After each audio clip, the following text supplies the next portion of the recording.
تو بتاتا کیوں نہیں ہے کہ جابر بن زید یہ بتا رہے ہیں کہ ظہر کو مؤخر کیا اور عصر کو مقدم کیا. عبداللہ بن عباس کے شاگرد یہ بتا رہے ہیں کہ قضا نہیں کی ہے انہوں نے نماز. تو یہ کبھی خوشبو لگا کے انشاءاللہ سوچ رہا ہوں یا تو دوبارہ جہلم چلا جاؤں میں, لیکن ایسا ہوتا نہیں ہے. کیا کریں, نماز ہو جاتی ہے مسجد میں, جہاں بھی کھڑے ہو کر اقتدا کرو گے نماز ہو جائے گی, لیکن صف میں خلا کا گناہ ملے گا. امام یہاں کھڑا ہوا ہے, آپ ادھر کونے میں بھی اقتدا کر لو گے نا, نماز ہو جائے گی, لیکن گناہ ہوگا آپ کو. دیکھو زندگی میں ہی نمازیں قضا ہوتی ہیں, موت کے بعد تھوڑی قضا ہوتی ہیں. جو بھی زندگی میں نمازیں قضا ہو گئی ہیں, ایک نماز کا قضا کرنا اکبر الکبائر ہے, کبیرہ نہیں ہے, اکبر الکبائر. کبائر میں بھی سب سے بڑا گناہ ہے, اتنا بڑا جرم ہے نماز کا قضا کرنا. تو نماز ذمے سے ساقط نہیں ہوتی. ہاں کوئی کافر مسلمان ہوا ہے تو اس پہ تو نماز پہلے لازم ہی نہیں تھی نا, لہذا وہ اس دن سے شروع کرے گا. مسلمان جو تھا اس پہ تو جب سے بالغ ہوا ہے نمازیں اس کے ذمہ لازم ہے, تو وہ لوٹانا اس پر لازم ہے. لوگ کہتے ہیں قضاء عمری کی دلیل کیا ہے, ان سے پوچھا جائے نہ ہونے کی کیا دلیل ہے. حدیث میں آتا ہے دین اللہ احق ان یقضی, اللہ کا قرض اس بات کے زیادہ لائق ہے کہ اس کو ادا کیا جائے. تو اس میں توبہ بھی کرے اور قضا بھی پڑھ لے. یعنی اس کا اکاؤنٹ آپ استعمال کر رہے ہیں, جی بالکل, اس کے اکاؤنٹ میں پیسے آتے ہیں جی, اور وہ اپنا اکاؤنٹ استعمال کرنے پر آپ سے جتنی بھی ٹرانزیکشن ہوگی اس کا 15% لیتا ہے پر ٹرانزیکشن. یہ آپ نے اس کو قرض دیا ہے اور آپ اس کو قرض دینے کا ہی, سود تو نہیں ہے یہ, سود نہیں ہے, کیونکہ سود تو کہتے ہیں قرض دے کے نفع حاصل کرنا. جی, تو آپ نے تو اس کو اس کے اکاؤنٹ میں گویا اگر اس کو ہم قرض بھی سمجھتے ہیں نا, قرض دے کے الٹا اسی کو 15% دے رہے ہو آپ, تو یہ سود میں نہیں آتا. باقی یہ کہ یہ شرعن جائز ہے یا نہیں ہے, تو دیکھیں اکاؤنٹ استعمال کرنے کا متعین پیمنٹ ہونی چاہیے. یہ جو پرسنٹیج کے حساب سے کر دیا نا, پرسنٹیج کے حساب سے جب پروفٹ ہوتا ہے جب ایک کی محنت ہو اور ایک کی انویسٹمنٹ ہو, تو یہ تو مزاربت بھی نہیں ہے اور مشارکت بھی نہیں ہے. یعنی دونوں کی پیمنٹ بھی نہیں ہے کہ اس میں ہم شرکت, کوئی کاروبار ہو رہا ہو پیمنٹ ملا کے, نہ مزاربت ہے. تو محض اکاؤنٹ استعمال کرنے کا ایک متعین کرایہ آپ اس کو دے سکتے ہیں. تو اس کو اس طرح سے کہہ کریں کہ بھائی میں آپ کا اکاؤنٹ استعمال کروں گا, اس کا اسپیسیفک میں اتنا رینٹ دیا کروں گا آپ کو. دیکھو اس صورت میں سب سے پہلی بات یہ کہ جب تک دونوں طرف کی بات نہ سن لو کسی ایک کو فیور نہ کرو. جب تک دونوں طرف کی بات نہ سن لو, کسی کو اٹھایا, گرفتار کیا, ریلی پر پولیس نے مقابلہ کیا, کیا کیا, آپ جا کے پہلے پولیس سے بھی ملو, یعنی جس نے پولیس کو آرڈر کیا ہے نا اس سے پوچھو آپ نے کیوں کہا ہے. ہو سکتا ہے ان کے پاس کوئی ایسی ویلڈ بات ہو کہ آپ کہو کہ یار یہ بالکل ٹھیک ہے, میں فیور نہیں کر رہا. لیکن جب تک دونوں طرف کی بات سامنے نہ آ جائے نا, اس وقت دیکھو میں اکثر ایسی چیزوں پہ خاموشی اختیار کرتا ہوں. ہمارے ہاں اکثر کیا ہوتا ہے, جو سوشل میڈیا پہ متحرک لوگ ہیں, جب بھی کوئی واقعہ ہو فوراً بیان داغ دیا. میں نہیں بیان داغتا, اس لیے کہ ایک طرف کی خبر آ رہی ہوتی ہے, دوسری طرف کی نہیں آتی, یا آتی ہے تو آتھینٹک نہیں ہوتی. تو ہم نے زندگی میں بہت تجربے کیے ہیں. ہم بعض دفعہ پورے کانفیڈنس کے ساتھ کانفیڈنٹلی کسی کو درست سمجھ رہے ہوتے ہیں, جب آپ ڈیپ میں جاؤ گے نا تو وہ غلط نکلے گا. ابھی ریسنٹلی آپ دیکھ لو قادیانیوں کے فیور میں جو سپریم کورٹ نے ایک قانون پاس کیا تھا جس میں قادیانیوں کو تبلیغ کی اجازت دی جا رہی تھی. بہت لوگوں نے مجھے کہا کہ آپ سپریم کورٹ کے جج کے خلاف بیان دو. میں بیان دے دیتا, مجھے پتا تھا کچھ بھی نہیں ہوگا میرے خلاف. یہ نہیں کہ میں بزدلی کا شکار ہو گیا. میں نے کہا یار پہلے جب تک میں لا پڑھوں گا نہیں, لکھا ہوا کیا ہے, پروپیگنڈے کا فوراً شکار نہیں ہونا چاہیے. پہلے تو پڑھو اس لا کو, دیکھو ہے کیا بھی ہے کہ نہیں کیا, ایسا الفاظ کیا ہیں اس کے. پھر تمیز سے ایک کام کی کوشش کرو, سپریم کورٹ کے جج سے ملنے کی کوشش کرو, یا پیغام پہنچانے کی کوشش کرو, یا اعلیٰ اہلکاروں تک بات پہنچاؤ. ہو سکتا ہے ہمارے احتجاج کے بغیر اور ایک تمیز سے ایک کام ہو جائے.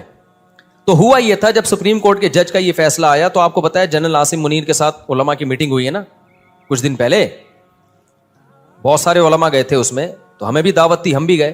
تو وہاں علماء نے یہ مسئلہ جنرل عاصم منیر کے سامنے اٹھایا. بریلوی علماء بھی تھے, اہل حدیث بھی تھے, دیوبندی بھی تھے, سب نے شیعہ بھی تھے. یہ مسئلہ اٹھایا کہ سپریم کورٹ نے, جنرل عاصم منیر نے بلایا اس لیے تھا کہ کوئی کسی کو اعتراض ہے, کوئی اشکال ہے تو کرے.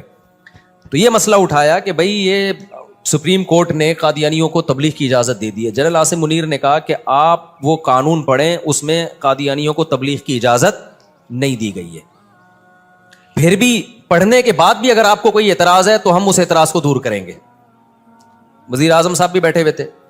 جب اس قانون کو پڑھا گیا تو ہوا یہ تھا کہ اصل جو قانون تھا نا وہ یہ تھا کہ قادیانی اپنے بچوں کو تعلیم, یعنی تعلیم کا لفظ تھا جو اپنے بچوں کے لیے تھا, لیکن اس قانون میں یہ سقم تھا کہ اس سے قادیانی غلط فائدہ اٹھا سکتے تھے. نہیں, جج کی نیت تبلیغ کی نہیں تھی کہ قادیانیوں کو تبلیغ کی جائے, لیکن ورڈنگ ایسی تھی کہ اس کے دو مطلب نکلتے تھے, اور کل فیوچر میں قادیانی اس تعلیم کے لفظ کو جو اپنے بچوں کو جو پڑھا رہے ہیں نا, اس کو بنیاد بنا کر وہ تبلیغ بھی کر سکتے تھے.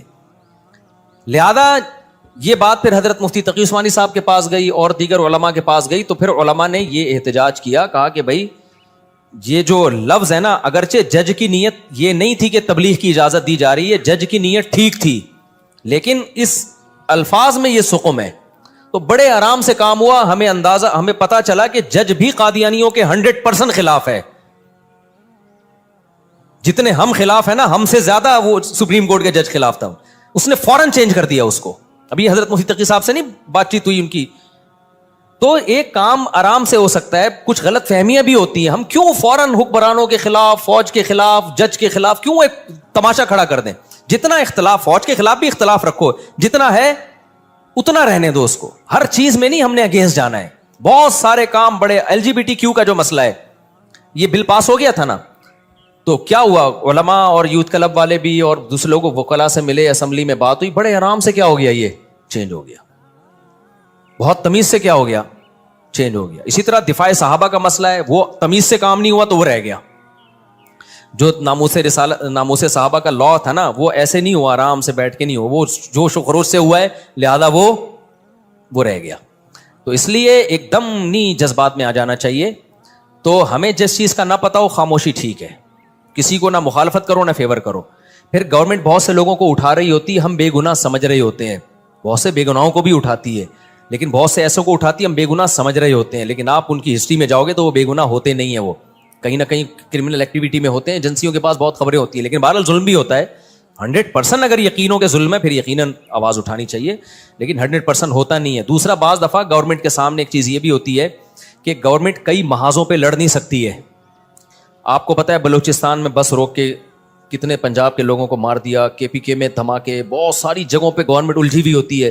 تو اس میں گورنمنٹ کی یہ رائے ہوتی ہے کہ ہم ایک نئی پھٹیک نہیں پال سکتے. ہم نیا مسئلہ ایشو کھڑا ہوگا نا تو ملک کی سالمیت خطرے میں لگ جائے گی. میں گورنمنٹ کو فیور نہیں کر رہا, ہو سکتا ہے گورنمنٹ غلط کر رہی ہو, مسئلہ یہ نہ انہوں نے بنا لیا ہو, لیکن یہ پاسبل تو ہے نا کہ ہو سکتا ہے یہ ہو. تو اس لیے بہت ڈیپ میں جا کے جب تک چاروں طرف سے دلائل کے اچھے تجزیے نہ ہو, اس تک خاموشی کیا ہے, بہتر ہے. من سمتا نجا, حدیث میں آتا ہے جو خاموش رہ گیا نجات پا جائے گا. جو بولے گا تو پھر اللہ اس سے پوچھے گا کہ کیا دلیل تھی تمہارے پاس. تو سپریم کورٹ کا مسئلہ تھا. اچھا, وہ جو عمران خان کے دور میں ڈیم کے لیے چندہ جمع ہوا ہے, کتنا لوگوں نے ہمیں کہا کہ آپ بھی مفتی صاحب اعلان کریں, پانی پلانے کی اتنی فضیلت ہے, آپ بھی کہیں کہ لوگ چندہ دیں. میں نے کہا نہیں, ٹھیک ہے, ہمیں عمران خان پہ اعتماد تھا کہ وہ کرپٹ نہیں ہے, لیکن میں نے کہا میں چندے کا اعلان کروں, کروڑوں اربوں روپے لوگوں کے چندے کے ڈیم کے لیے ہو جائیں, کل عمران خان کی حکومت گئی. صحیح ہے نا. دوسری بات یہ کہ عمران خان کے پاس کیا ایسا پیکیج ہے, کیا فریم ورک ہے, وہ ہمیں بتائے نا, ہمیں اعتماد ملے, وہ علماء کو جمع کرے, وزیر اعظم صاحب بتائیں کہ بھائی یہ چندہ آئے گا تو پاکستان میں جیسے پہلے چندے ضائع ہوئے ہیں, میں اس کی نگرانی کر رہا ہوں. اس کے لیے ہوائی بات نہیں, میں نے یہ ورک کیا ہوا ہے, اس پہ یہ پیپر ورک ہے, اور یہ اپلائی جو ہے نا اس کا امپلیمنٹ اس طریقے سے ہوگا پورا پراپر. جب اعتماد ہوگا ہمیں, پھر ہم اعلان کریں گے بھائی چندہ دو. تو وہی ہوا. دیکھو, اگر میں اعلان کر دیتا تو میرا پروگرام بڑھ جانا تھا. لوگ کہتے ہیں مفتی صاحب ہم نے آپ کے منہ پہ جو ہے نا کروڑوں کروڑ روپے دیے, ڈیم کا ایک کیل بھی ٹھکتی بھی ہمیں کبھی نظر نہیں آئی. اب اس میں عمران خان کا قصور تھا یا آرمی چیف کا قصور